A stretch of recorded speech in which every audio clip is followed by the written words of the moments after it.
Halo, welcome back to my channel. Balik lagi dengan gue Remon. Seperti biasanya, agak serak. Oke, hari ini video ini akan sedikit berbeda dari video-video sebelumnya yang biasanya gue deep talk atau mengulas gadget-gadget terkini. Tapi kali ini gue akan mengulas sebuah barang prasejarah atau zaman kerajaan Indonesia, tepatnya kerajaan Majapahit. eh Apaan sih? Jadi gua membeli suatu benda benda purba, bukan purba, benda prasejarah yang berupa cincin dari zaman Majapahit yang sangat bernilai tinggi pastinya. Kalau kalian ngerti sejarah dan kalian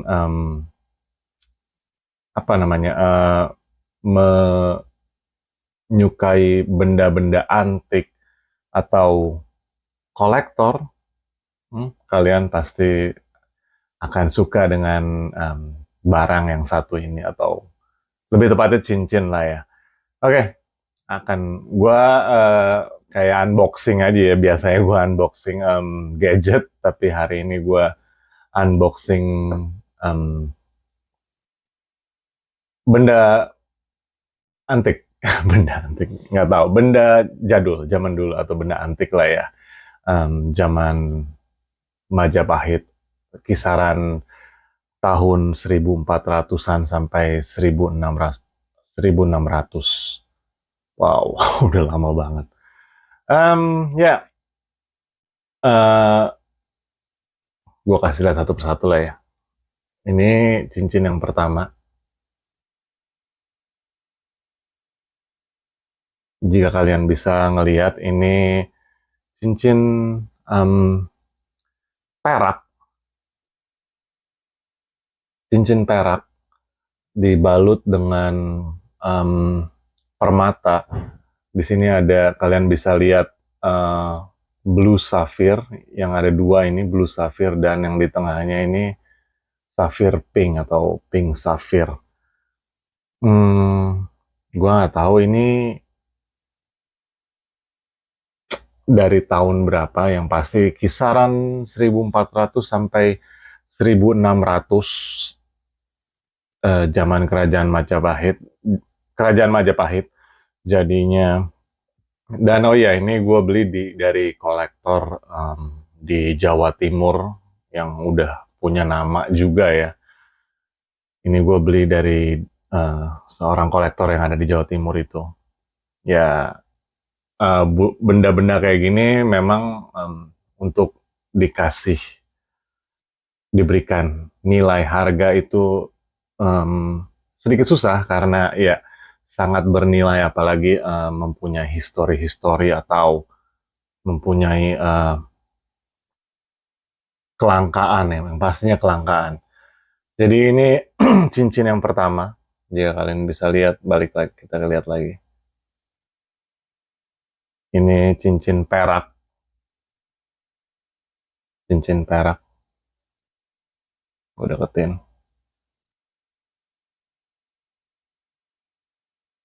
Ini ya, mungkin kalau kalian yang nanya, kok itu nggak mulus, ya iyalah. Ini cincin penemuan lah ya. Penemuan dari sekitar tahun 1400 sampai 1600, zaman Majapahit. Dan balik lagi, ini yang biru ini blue sapphire atau safir biru, dan yang di tengahnya ini permatanya pink sapphire atau sapphire pink. Jadi ini cincin yang pertama. Gue nggak tahu ini ditemuinnya di mana, tapi kayaknya sih di sekitaran Jawa Timur pastinya. Oke, dan ini cincin yang kedua. Ini dua-duanya ini cincin emas. Bisa kelihatan ya? Oke, gue akan bahas satu persatu. Ini gue bahas yang ini dulu. Ini cincin apa ini? Model seperti kuncup melati. Bisa dilihat. kuncup melati ini bahannya ini emas. Ini bahannya emas. Nggak tahu emas berapa karatnya, cuma ini emas dan ini berat. Ini berat. Bisa kalian lihat ini seperti kuncup melati. Kucup melati. Kucup ya. Jadi kayak gitu. Dan ini juga kalau kalian yang pernah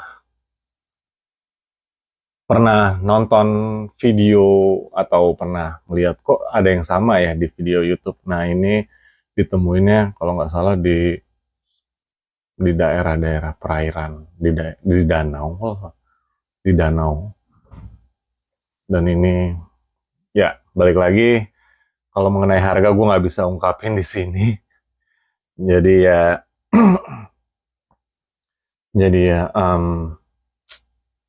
harganya ini tidak bisa diukur dengan berapa karat, berapa gram, atau ya kayak gitu-gitu. Ini dinilai dari historikalnya dan juga kelangkaannya dan nilai dari sejarahnya lah ya, yang pasti. Dan ini cincin yang kedua. Dan kita ke cincin yang berikutnya, cincin yang terakhir. Nah ini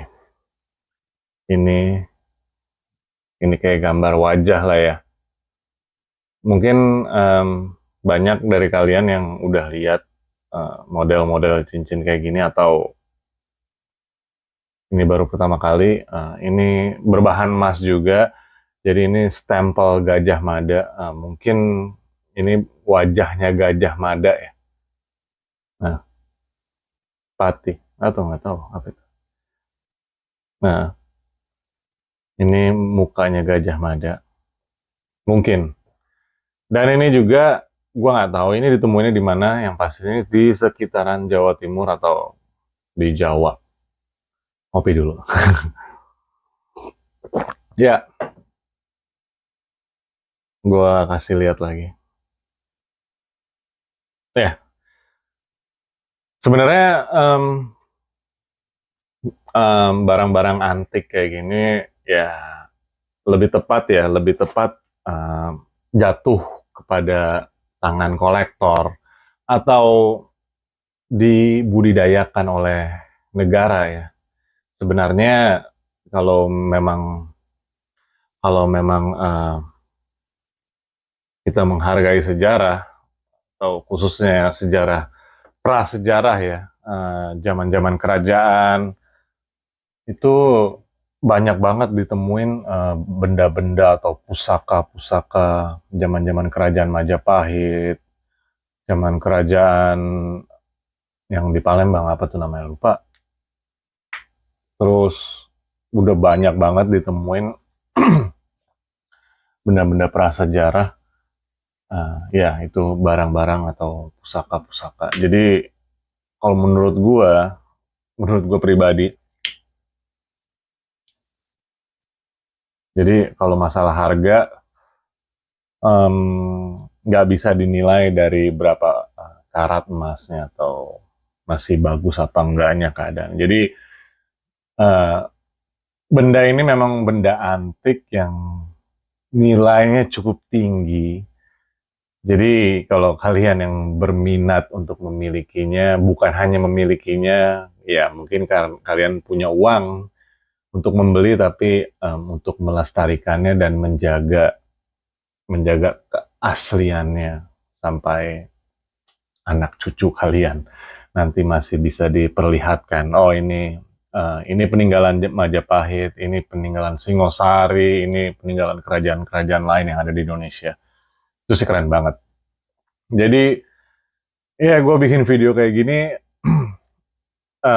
ya sejarah lagi, flash gue ngeceritain sejarah lagi. Jadi bahan cincin apa namanya pada zaman-zaman kerajaan itu ngikutin kastanya. Jadi kalau kasta tinggi ya kayak sekarang tuh orang-orang kaya tuh bahannya tuh nggunain emas dan perak. Itu yang kasta tinggi lah ya. Pada zaman kerajaan, pada zaman itu, maksudnya di tahun 1400 sampai 1600. Dan untuk kalangan bawah, kasta bawah, itu biasanya memakai bahan tembaga, em, besi, dan perunggu. Jadi ya kalau banyak, em, kalau misalkan yang kasta tinggi itu misalkan biasanya dipakai kesatria atau pati atau ya petinggi-petinggi, orang-orang kasta atas lah, dan yang itu yang berbahan emas dan perak. Dan juga kalau yang di kasta bawah tuh biasanya orang-orang rakyat biasa, ya bahannya perunggu, besi, dan juga tembaga. Itu sih ceritanya, maksudnya pada zaman itu orang-orang pakai cincin berdasarkan bahannya apa, kastanya pakai bahannya apa. Ya, jadi gitu aja. Unboxing. Unboxing. Jadi ya gue tertarik beli 3 cincin ini karena latar belakang sejarah juga dan historical, dan juga bukan karena kualitas sudah pasti, bukan karena karat dan emasnya, tapi sejarah dan historical dan value dari cincin ini benar-benar tinggi. Jadi tidak bisa dinilai dengan uang. Tapi balik lagi, kalau memang ada kolektor yang tertarik dengan cincin yang gue review, gue unboxing, gue review ini, ya monggo, tinggal di komen di bawah aja, bisa tanya-tanya. Itu kalau bagi bener-bener kolektor ya, kita sharing, kita ngobrol di komen, atau bisa Instagram gue ada juga.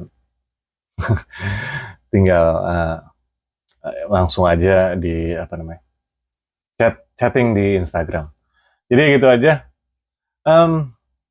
Cincin antik peninggalan kerajaan Majapahit dari tahun 1400 sampai 1600. Oke, gini dulu video kali ini. Jika kalian suka, di like. Jika tidak suka juga di dislike.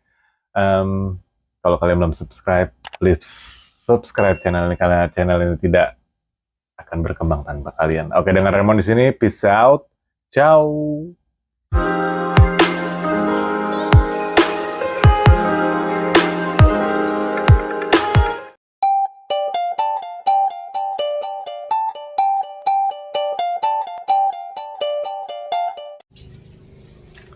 Halo, what's up everybody, balik lagi di channel gue seperti biasanya. Ya, hari ini kita deep talk lagi, masalah yang lagi akhir-akhir ini cukup banyak banyak orang yang ngomongin tentang masalah ini sebenarnya. Krisis di tahun 2023, atau tepatnya beberapa bulan lagi dari gua ambil video ini saat ini.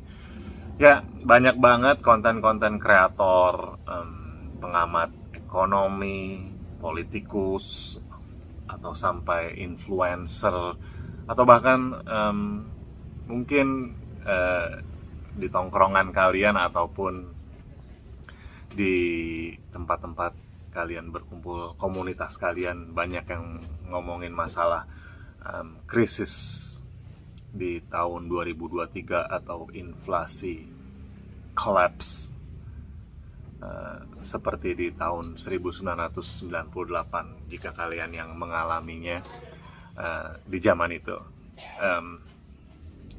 Gue sebagai kelahiran tahun 80-an, gue mengalami krisis moneter yang terjadi di 1998.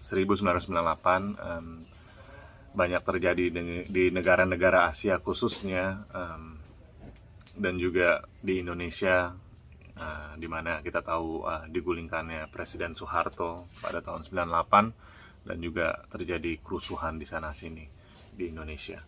Oke.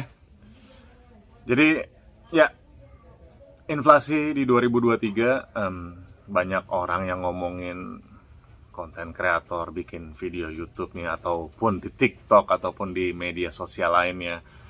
Ini jadi bahan pembicaraan yang sangat, apa ya, yang sangat hot, atau mungkin cuma ikut-ikutan tren, padahal mereka tidak tahu, atau mereka tahu, atau mereka cuma ingin membesar-besarkan keadaan yang sebenarnya belum belum bisa kita pastikan.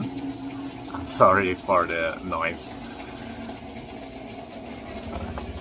Oke, jadi ya gue ini syutingnya di luar, jadi sorry ada suara-suara berisik, cuma mudah-mudahan suara gue bisa terdengar. Oke, balik lagi. Ya, 2023, 2 bulan orang-orang udah banyak memprediksikan, ekonom-ekonom, bahkan sampai presiden kita Joko Widodo sudah mewanti-wanti kita, tahun 2023 akan menjadi gelap. Apa itu gelap? Apa benar-benar gelap, mati lampu, atau ya menurut prediksi Badan Keuangan Dunia atau IMF, ya di tahun 2023 banyak negara yang akan inflasi. Dan seperti kita tahu, di belahan negara, di belahan bumi lain seperti Afrika dan Amerika Latin, mereka sudah memasuki inflasi, mereka sudah memasuki krisis lebih dulu, seperti di Amerika South America, Amerika Selatan atau Amerika Latin, seperti Argentina dan Brazil yang sudah inflasi 50%, dan Brazil di 60%, dan juga banyak negara di Afrika yang sudah diterpa oleh krisis perekonomian khususnya ya, yang sudah merasuk ke harga-harga bahan pangan dan bahan-bahan pokok lainnya. Oke, jadi ya, gue nggak tahu di sini cuma konspirasi atau apa fakta. Sebenarnya kalau dibilang fakta, merunut dari berbagai aspek informasi-informasi yang bisa kita baca sehari-hari, ataupun yang bisa kita lihat di berita. Mungkin ini bisa menjadi fakta atau hanya konspirasi supaya di 2023 ini manusia lebih berhemat, ataupun manusia bisa mengontrol apapun itu, dari segi pengeluaran, dan juga ya yang seperti kita tahu, energi,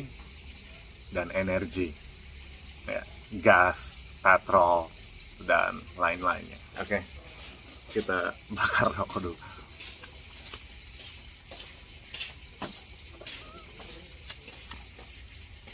Oke,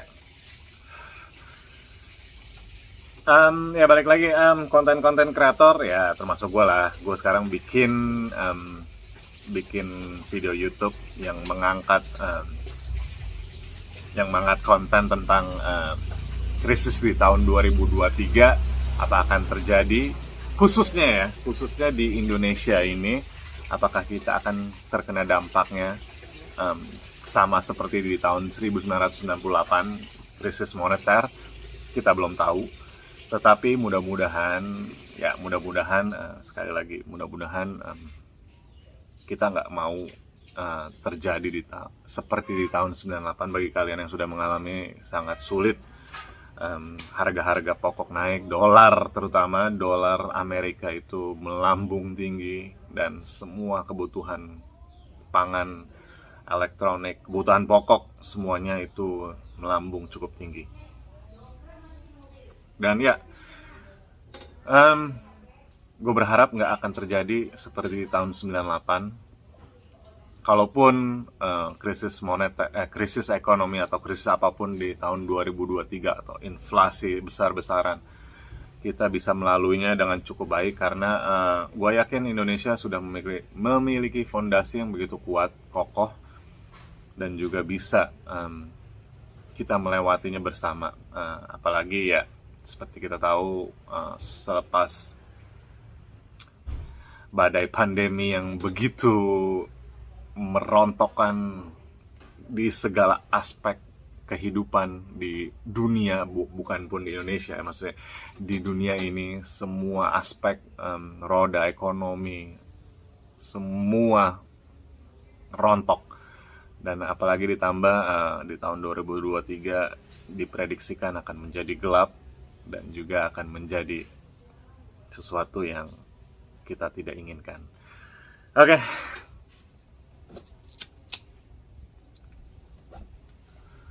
Apapun yang terjadi, konspirasi ataupun fakta, mudah-mudahan kita bisa melewatinya dengan baik, dan juga ya bersiaplah karena kita tidak tahu apa yang akan terjadi besok, lusa, ataupun tahun depan. Oke, gini aja, gue ngangkat video YouTube konten kayak gini bukan cuma mau ikut-ikutan, cuma pengen sharing aja, sebenarnya pengen ngobrol-ngobrol. Kita nggak perlu takut, nggak perlu was-was, nggak perlu panik, tetapi kita harus punya suatu pegangan. Kita percaya, kita berani melakukan terobosan baru, kita berani melakukan sesuatu yang belum pernah orang lakukan, dan yang terpenting kita mau. Ya, itu aja sih. Oke. Kalau kalian suka konten seperti ini, di like, jika tidak juga di dislike aja. Jika kalian belum subscribe, please subscribe channel gue. Oke, dengan Ramon di sini, peace out, ciao.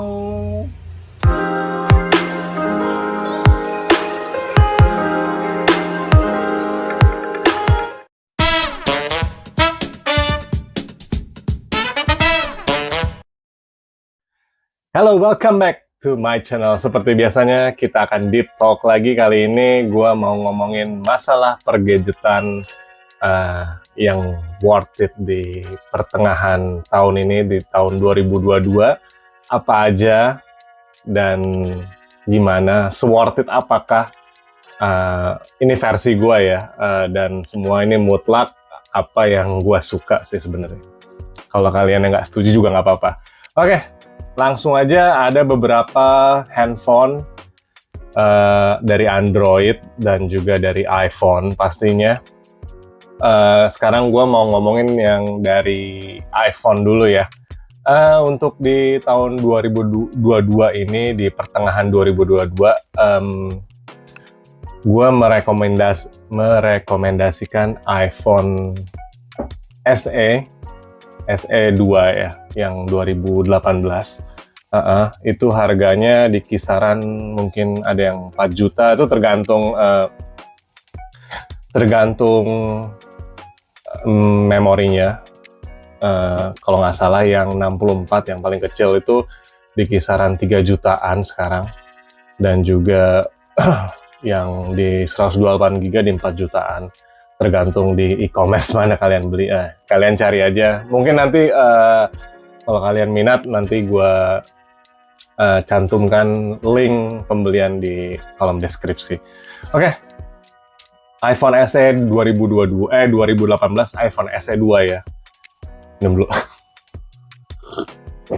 Dan juga ada iPhone 8. iPhone 8 ini ya yang dimana kita tahu iPhone 7 sudah tidak dapat pembaruan di iOS 16, sayang sekali ya. Padahal kalau masih dapat, worth it banget dengan harga yang sudah sangat terjangkau, dan ya semuanya masih bisa diandalkan, dari mulai kamera dan juga jeroannya ya, untuk bermain game atau segala macam. Oke.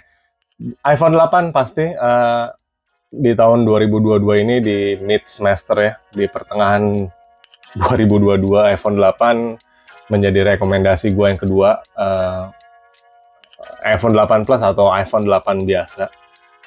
Menurut gue dua-duanya itu worth it di tahun 2022 di tahun pertengahan 2022 ini. Dan yang ketiga masih dari iPhone 11 Pro atau 11 biasa. Kalau menurut gua sih kalau mau ngambil yang Pro aja kalau ada budget lebih. iPhone 11 Pro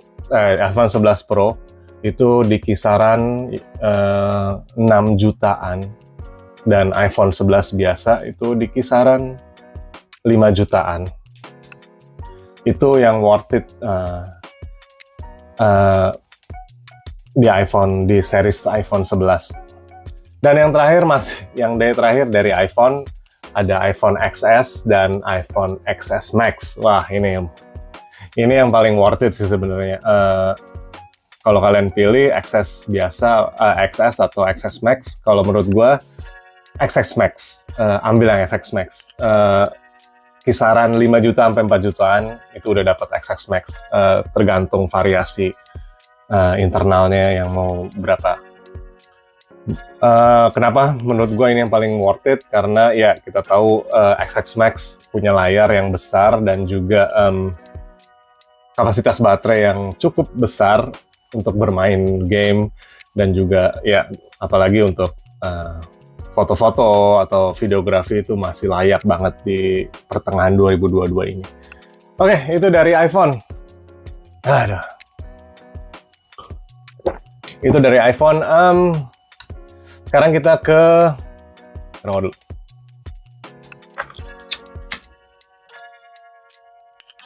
Sekarang kita ke Android. Di Android ada beberapa yang gue rekomendasiin di mid semester 2022 ini. Antara lain ada Google Pixel 3 dan Google Pixel 4. Google Pixel 4 ini udah masuk, harganya udah 3 jutaan. Dan Google Pixel 3 ini bervariasi ya, tergantung kondisi barang. Kisaran 1 jutaan, 1, sekian sampai 2 juta tergantung kondisi. Ini untuk Google Pixel 3. Dan Google Pixel 4 ini di kisaran 3 jutaan sampai 4 jutaan tergantung, bervariasi tergantung kondisi barang. Ini dari Google Pixel, tapi menurut gua sih kalau kalian punya budget berlebih, mending ambil yang Google Pixel 4 atau Pixel 4 XL. Itu worth it banget menurut gua dari segi aspek apapun, mulai dari fotografi, mulai dari ya jeroan ya masih bisa sangat diandalkan. Biarpun Google Pixel 3 juga masih worth it, tapi kalau punya budget berlebih, mending ambil yang Google Pixel 4. Dan kita beralih ke rekomendasi berikutnya, ada Samsung Galaxy 10A. Nah ini bagi kalian yang suka handphone compact, Galaxy S10e, Galaxy S10e, ini yang kecil, ini masih sangat rekomendasi banget bagi kalian yang suka ukuran-ukuran yang compact. Kalian bisa pilih Galaxy S10e ini sebagai daily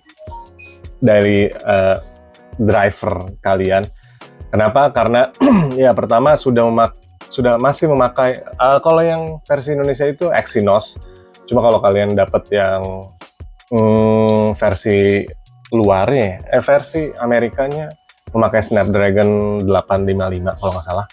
Dan kameranya juga cukup mumpuni dan ya kinerja baterainya juga cukup lah, biarpun compact. Itu dari Samsung Galaxy S10e, S10i. Oke, kita lanjut ke dari LG. Ya, LG ini sebenarnya ya banyak orang yang masih berpikir ya, apa gue ambil LG atau kalau kalian yang suka sama LG, fansnya LG, kalian bisa memilih LG V50 atau V50. Itu harganya sudah 2,5 sampai 3 jutaan. Nah ini V50 ini gila kameranya. Kameranya keren banget, worth it banget di tahun 2022 ini. Kalian mau main gaming juga ya, V50 ini masih sangat cukup bisa diandalkan untuk bermain gaming, sosmed atau segala macam, ataupun fotografinya. Untuk LG V50 ini fotografinya sih ya, dengan mode manualnya itu gua rekomendasikan banget. Nah, oke, itu dari LG V50. Dan yang terakhir ada satu handphone dari Palm Phone. Jika kalian yang ingat dulu ada handphone keluaran Palm, bacaannya Palm. Palm ini merilis smartphone yang sangat kecil yang berukuran 3,3 inch ukuran layarnya. Sebenarnya ini kecil banget sih ya untuk tahun-tahun sekarang itu 3,3 sih nggak worth it. Cuma pada waktu rilis itu harganya di 7 jutaan. Ini nggak resmi ya. Jadi ini namanya Palm V100 kalau nggak salah. Ya, Palm PVG 100. Ntar ada gambar lah. Palm PVG 100 ini berukuran 3,3 inci dan punya RAM-nya 3 GB. Dan kabel baterai ini sangat kecil sih untuk ukuran zaman sekarang di 800 mAh. Dan juga sudah memiliki kamera kamera belakang 12 megapiksel dan juga ada kamera depannya. Kamera depannya ini ntar gua lihat dulu karena gua nggak begitu hafal. Di 8 megapiksel. Ya. Kenapa gue rekomendasikan Palm PVG 100 ini? Karena ya unik dan harganya sudah 1,6 jutaan. Jika kalian yang minat, nanti gue tulis link pembeliannya di bawah di kolom deskripsi. Sekali lagi, Palm PVG 100 ini kenapa gue rekomendasikan? Karena unik dan juga ya kalau kalian pakai handphone ini mungkin ya jadi bahan lihat pantauan orang-orang, lihat wow handphonenya kecil banget. Dan juga ya ini mungkin bisa menjadi hotspot kalau kalian untuk menjadi handphone kedua, juga secondary handphone, dan juga bisa menjadi hotspot ataupun bisa menjadi ya kalau untuk bermain game sih nggak gue saranin karena terlalu kecil. Oke, itu tadi rekomendasi smartphone dari iPhone sampai Android di mid semester 2022 ini. Ini semua murni dari pilihan gue. Mungkin aja kalian ada yang berminat, akan gue taruh link pembeliannya di kolom deskripsi seperti biasa. Link pembeliannya. Oke, segini aja dulu video kali ini. Jika kalian suka video kali ini di like, jika tidak suka juga di dislike. Jika kalian belum subscribe, please subscribe video channel gue, karena subscribe kalian membantu channel ini. Oke, dengan gue Remo di sini, peace out, ciao.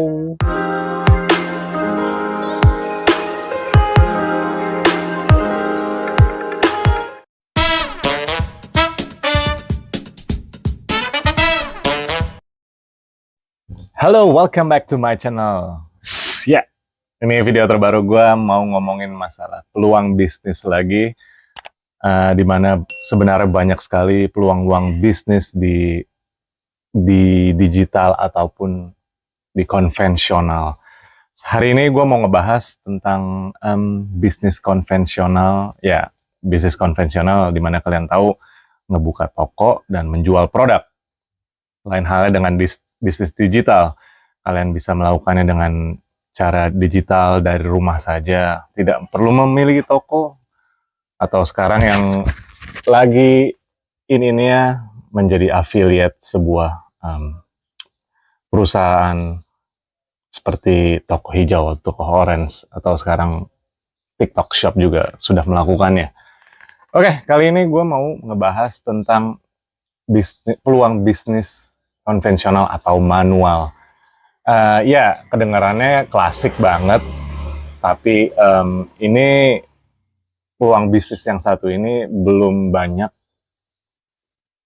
ditekuni para pebisnis. Kita sebut aja Tingwei. Tingwei itu singkatan linting dewe atau melinting sendiri, melinting rokok. Jadi ya, gue sambil ngerokok. Ya, dimana kalian tahu harga-harga rokok sekarang ini sudah melambung tinggi, dan juga rokok-rokok yang biasa kita temui di toko-toko kelontong atau di minimarket harganya sudah mencapai, bahkan ada yang sampai 40.000 satu bungkusnya, tergantung merek. Cuma ya seperti merek-merek rokok terkenal yang biasa orang ngerokok ya, itu harganya di kisaran 20 sampai 35.000. Itu cukup menguras kantong sebenarnya. Kalau sebulan aja kita ambil contoh 25.000 dikali 30 hari, itu untuk satu orang ngerokok satu bungkus. Ada yang ngerokok sehari bisa sampai 3 bungkus, bahkan 4 bungkus. Wow. Nah, jadi balik lagi, bisnis Tingwei. Jadi ini bisnis tembakau. Kita jualan tembakau, di mana tembakaunya ini memang tembakau-tembakau yang sudah familiar kita jual. Seperti tembakau-tembakau terkenal. Seperti ya tembakau A, tembakau B, tembakau C. Gue nggak mau sebut merek di sini karena nggak disponsori. Jadi mereka itu Tingwei ini menjual bisnis tembakau dan juga perintilan-perintilannya seperti papernya dan juga lemnya dan juga untuk melintingnya. Jadi sekarang tuh untuk melinting rokok sendiri, membeli tembakau sendiri dan melintingnya itu sangat mudah sekali dan harganya sangat murah. Ini gue ambil range harganya di setiap toko-toko Tingwei ya. Itu harga mereka jual per ons biasanya. Ini gue ambil dari rokok M, sebut aja rokok M, tembakau M. Tembakau M ini mereka jual per onsnya itu ada yang 18.000 sampai 20.000 rupiah per ons. Nah, per ons itu bisa dijadikan rokok sampai 80 batang. Wow. Ya, 80 batang. Tapi bagi kalian yang malas untuk melinting, ya kesannya itu ribet aja. Ya, ribet untuk ngelinting sendiri dan dihisap. Itu patokan harga dari rokok M, sebut saja rokok M ya. Harga dari rokok M ini 18 sampai 20.000 rupiah per onsnya. Oke. Jadi yang gue mau ngomongin bisnisnya di sini, bukan sebagai konsumen. Sebagai konsumen pasti ya ada yang lebih murah. Kenapa nggak beli yang lebih murah? Karena orang Indonesia ini sejatinya rokok ini bagian apa sih ya, lifestyle ya. Mungkin lifestyle dan juga seperti kita membuka kedai kopi. Sekarang kan kopi-kopi menjamur di mana-mana. Coffee shop kayak begitu menjamur di mana-mana, ada merek A, B, C di mana-mana, dan juga dijadikan tempat hangout, bisa dijadikan tempat hangout. Nah, kenapa enggak Tingwei ini kita jadikan bisnis seperti kedai-kedai kopi tersebut. Orang bisa datang dan juga membeli tembakau dari kita dan juga bisa duduk sambil kita menjual minuman-minuman ringan. Contohnya ya, balik lagi kita jual kopi atau teh atau wedang jahe atau macam-macam, minuman hangat atau minuman dingin. Sambil mereka duduk-duduk, sambil ngelinting, sambil nyobain tembakau-tembakau yang sudah kita sediakan. Jadi bisnis ini pada dasarnya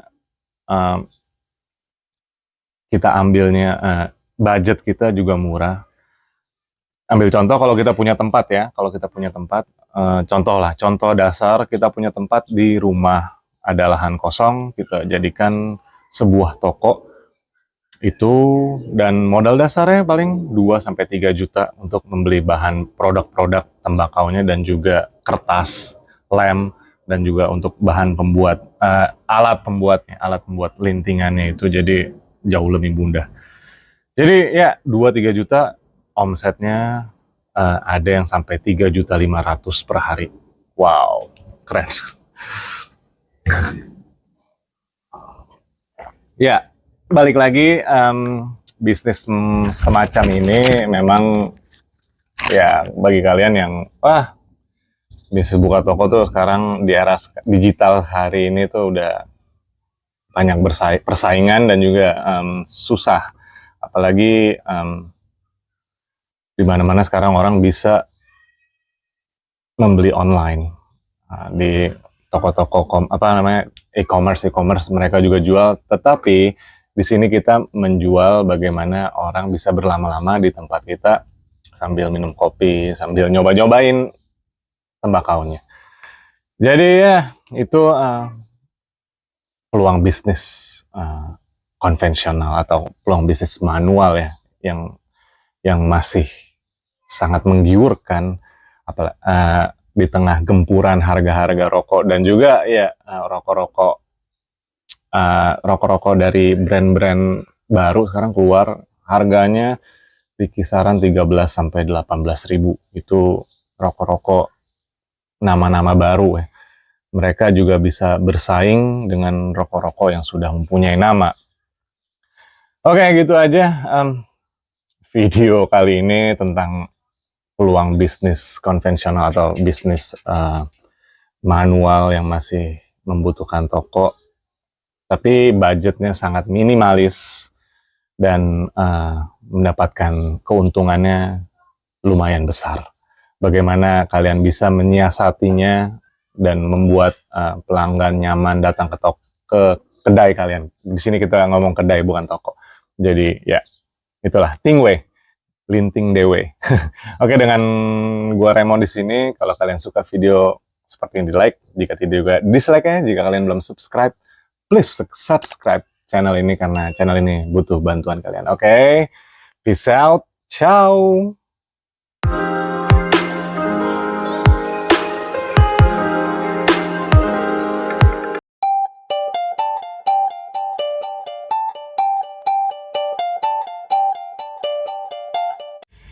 Welcome back to my channel. Balik lagi dengan gue Raymond di channel gue seperti biasanya. So, hari ini gue pengen ngomongin masalah Apple event tadi malam. Kalian yang nonton pasti tahu Apple rilis apa aja. Ada Apple Watch dan juga yang pastinya iPhone 14.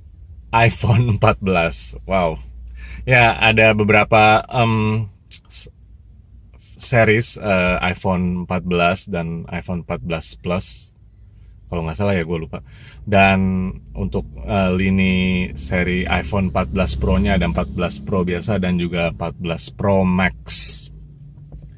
Jadi yang gue mau bahas di sini ada perbedaan dari spesifikasi antara iPhone 14 biasa dan seri Pro-nya, di mana di seri 14 biasa itu masih memakai chipset Bionic 15 yang masih sama persis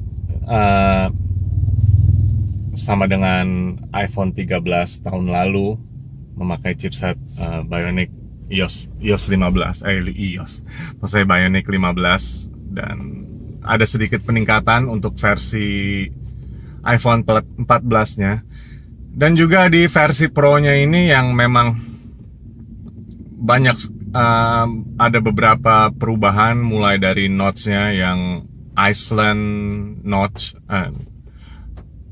Iceland apa ya dinamainnya, gue lupa, tulis aja di komen. Pro Max-nya kalau nggak salah start dari $1.000. Jadi kalau dirupiahin tuh sekitar 13 juta untuk Pro biasa. Ini gimana memori internalnya gigabyte-nya berapa.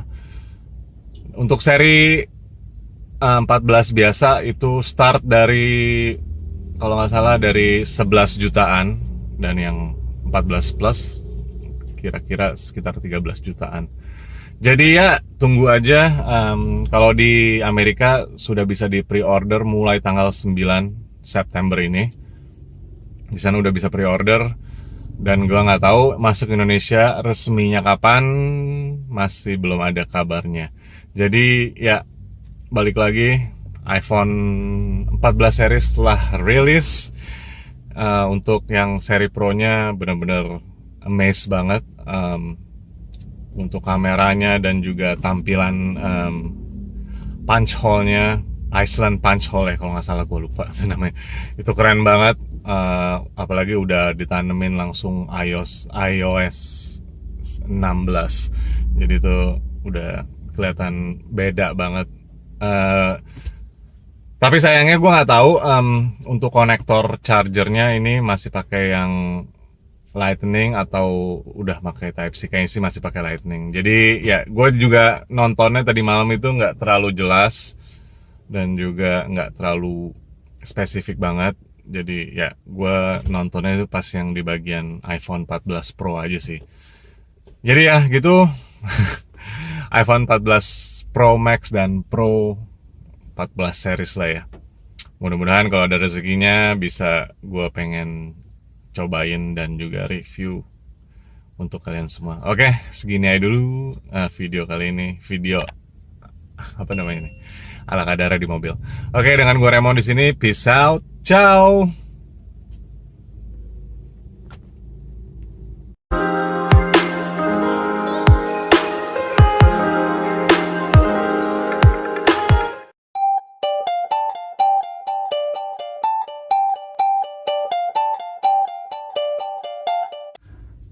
Halo, welcome back to my channel. Ya, di video kali ini gue cuma mau mengulas tentang apa yang terjadi 2 hari yang lalu, kejadian yang kita tidak inginkan di persepak bolaan Indonesia. Sekali lagi gue atas nama diri gue sendiri mengucapkan bela sungkawa yang sebesar-besarnya atas tragedi di Kanjuruhan, Malang. 180 sekian yang meninggal dan masih banyak yang luka-luka. Gue gak mau ngejudge siapa-siapa dan gue gak mau mengkritik siapapun di video kali ini. Tapi gue mau ambil dari sudut pandang gue sendiri. Pertama-tama ya, kehilangan 1 nyawa itu sudah cukup berat bagi persepak bolaan Indonesia. Orang datang ke stadion itu untuk fun, untuk menyaksikan pertandingan, untuk relaxing, untuk hobi. Dan ini harus meregang nyawa, apalagi angka kematian yang spektakuler, mungkin yang terbesar ketiga di dunia selama sejarah pertandingan sepak bola di dunia ini. Jadi ya, di sini kita tahu FIFA sudah melarang tear gas atau gas air mata yang dipergunakan dalam pertandingan sepak bola oleh pihak berwajib atau pengamanan dalam suatu pertandingan. Tetapi di kejadian di Kanjuruhan antara Arema Malang dan Persebaya yang kita sudah tahu semua itu, aparat keamanan masih memakai gas air mata. Di sini gue nggak mau menyalahkan aparat dan gue gak mau menyalahkan siapapun. Tetapi ya balik lagi, kita tarik kejadian ini dari bagaimana penyelenggara dan PT Liga Indonesia atau apapun itu dan aparat keamanan ini sepertinya nggak ada komunikasinya, atau sudah, gue nggak tahu. Dan yang gue dengar ini apa namanya? Yang gue dengar apa? Polisi atau aparat keamanan yang menjaga di Stadion Kanjuruhan itu sudah melalui prosedur mengeluarkan gas air mata. Tetapi di FIFA yang kita tahu gas air mata itu sudah dilarang, tetapi kenapa masih digunakan? Dan panitia pelaksana atau panpel ini tidak ada komunikasinya atau gimana?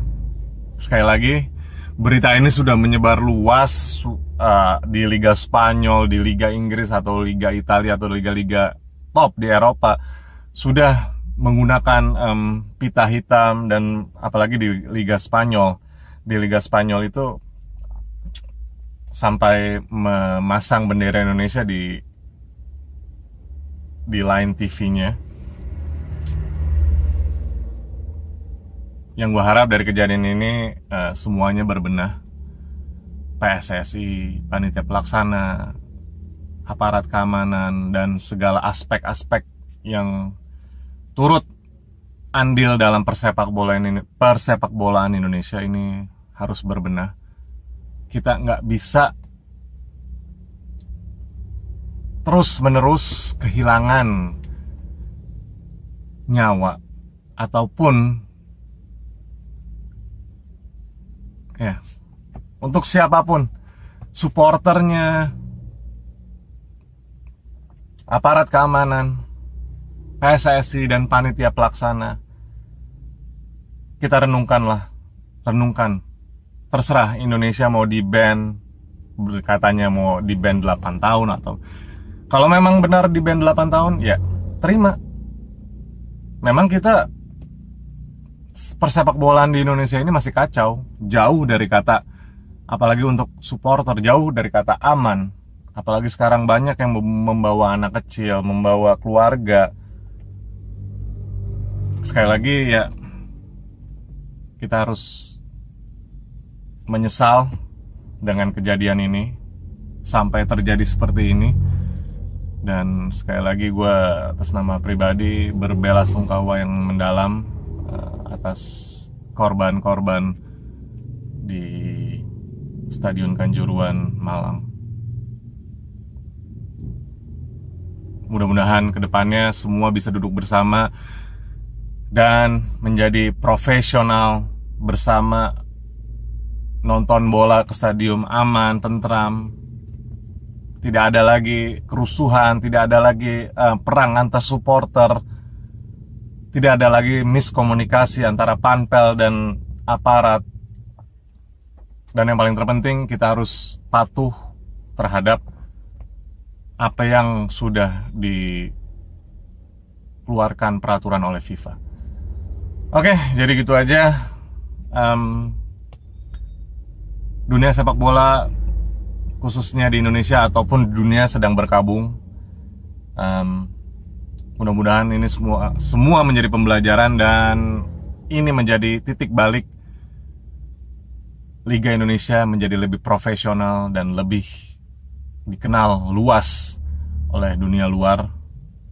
Kita harus berbenah dan harus menjadi lebih baik.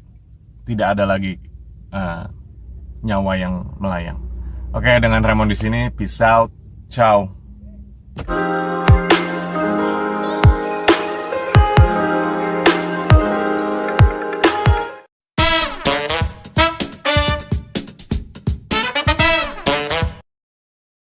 Welcome back to my channel. Dengan gue seperti biasanya akan membahas sesuatu yang lagi viral, yang lagi hot-hotnya, dan juga lagi apa ya, lagi yang enak dibahas aja sih sebenarnya. Oke, kali ini kita deep talk mengenai sesuatu yang lagi booming. Ya, kalian sudah pada tahu lah, Citayam Fashion Street, Fashion Week lebih tepatnya. Oke, ini menjadi fenomena tersendiri ya, dari mulai media cetak, media sosial, sampai media-media konvensional memberitakan, bahkan sampai bahkan sampai media luar negeri di Jepang sana memberitakan tentang Citayam Fashion Week. Oke.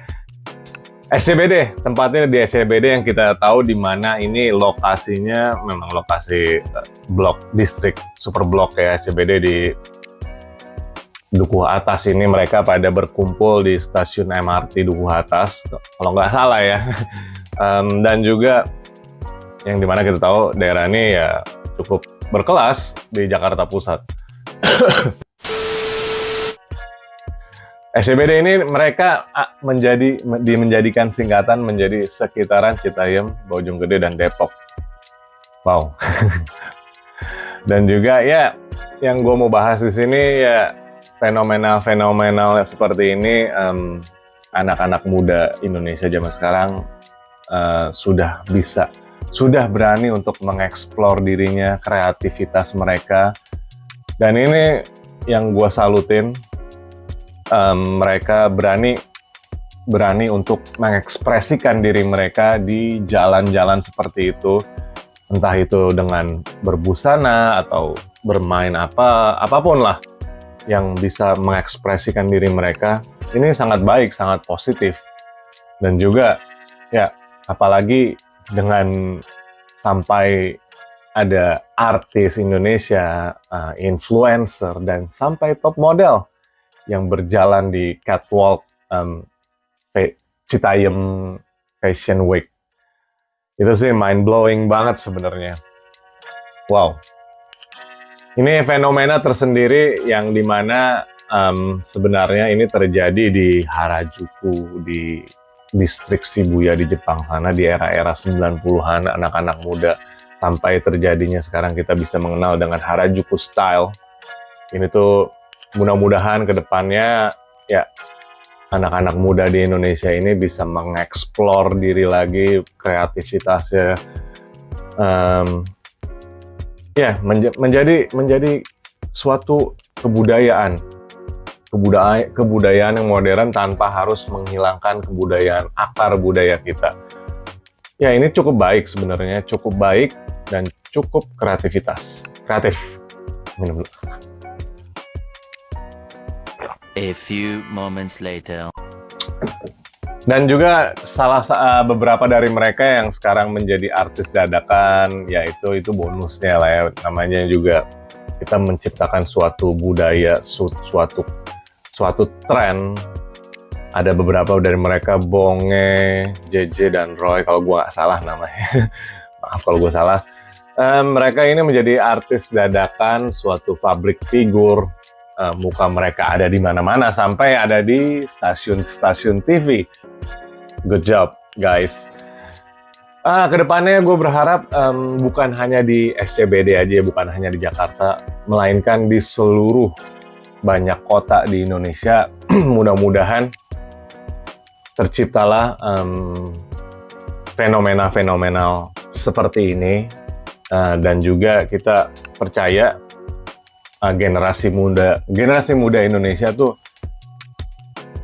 out of the box, mind blowing. Mereka bisa menciptakan sesuatu yang bisa mendunia, bisa menggerakkan tren dunia ini. Gue percaya banget sih. Dan juga ya khususnya bagi yang nongkrong di Citayam Fashion Week, dan kalian boleh nongkrong tapi tidak harus mengikuti peraturan setempat, seperti jangan membuang sampah sembarangan dan juga tidak merokok, puntung rokoknya jangan dibuang asal-asalan, dan jangan sampai tiduran di jalan yang kita lihat kemarin tuh di media sosial, banyak pada tiduran. Ya gitu aja sih.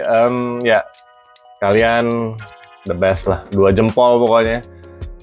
Terus berkreativitas, jangan takut tanpa batas, tapi kita harus tetap tahu batasan di mana kita harus maksudnya batasan kita tidak boleh melanggar suatu yang ada di lokasi sekitar, seperti ya kayak tadi buang sampah dan juga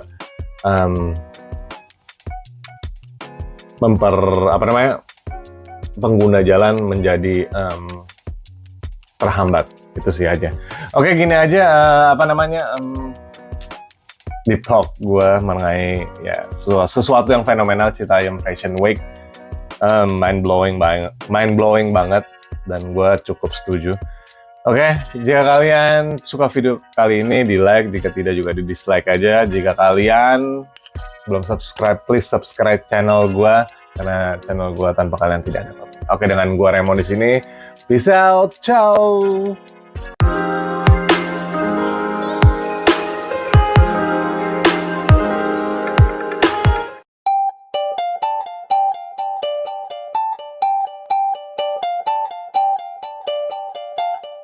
Halo, what's up everybody, balik lagi di channel gue. Ya, hari ini kita mau deep talk lagi.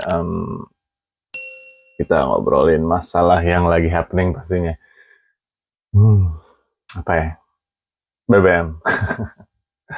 Ya. Ya, yang mana kita tahu, BBM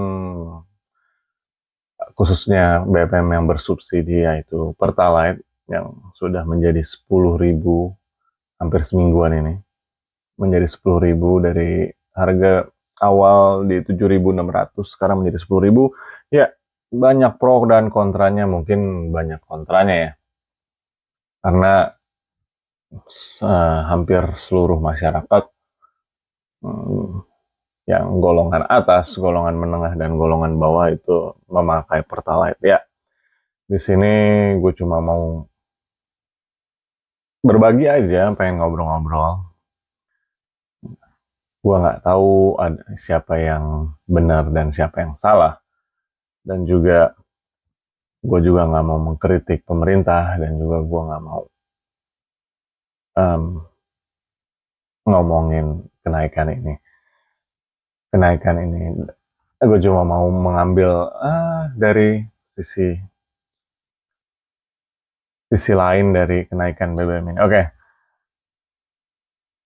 Ya, mungkin ya pemerintah sudah ada hitung-hitungannya menaikkan BBM bersubsidi ini.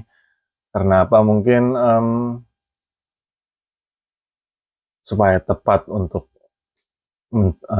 siapa yang mendapatkan subsidi dari bensin Pertalite ini, dan juga siapa yang bisa membelinya. Oke, balik lagi, ini udah semingguan, tetap aja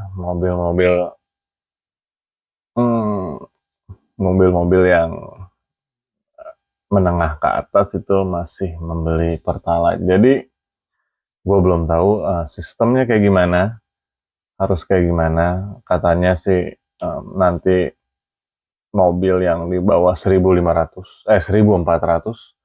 itu tidak bisa lagi membeli Pertalite. Mind blowing banget. Ya, jadi kayaknya kita harus pindah ke mobil listrik. Oke. Itu pertama. Ada penerimaan sebenarnya sih gampang aja. Penerimaan siapa yang bisa menerima BLT? Nah, di sini lagi BLT, bantuan tunai langsung. Ini gimana? Katanya yang gajinya di bawah 3 juta yang bisa mendapatkan 600.000. Tapi gimana prosesnya? Ada yang tahu. Terus kalau pedagang-pedagang pinggir asongan gitu kan pendapatannya nggak ada yang tahu berapa. Pedagang minuman, pedagang tahu, pedagang bakso, itu gimana? Itu dapat bantuan tunai langsung nggak? Nah, terus kalau super ojek online, terus kayaknya dapat ya? Apa enggak? Mereka pendapatannya di atas 5 juta sih.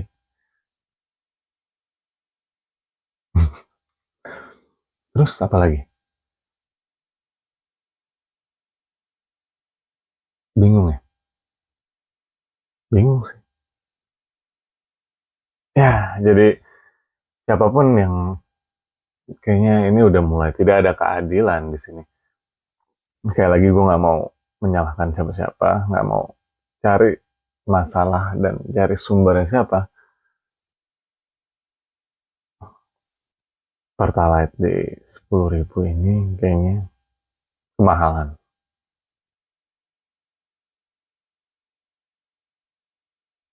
Dan masih banyak lagi cerita-cerita yang kemarin.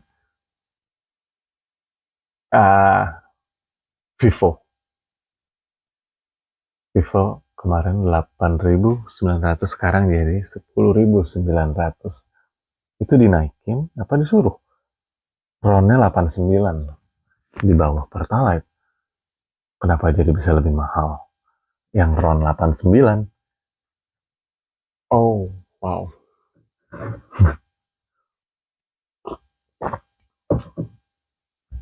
Jadi bagi adik-adik mahasiswa yang mengaspirasikan pendapatnya sekarang lagi pada demo katanya di seluruh Indonesia. Gue harap ya lanjutkan. Ini mulai tercium tidak keadilannya. Cuma gue balik lagi nggak mau menyalahkan siapa-siapa. Ya, kalian yang bisa berpikir, kalian yang bisa mencerna, dan juga ya gitu. Oke, gitu aja. Kenaikan BBM. Benar-benar masuk. Oke, dan gue Remo di sini. Peace out. Ciao.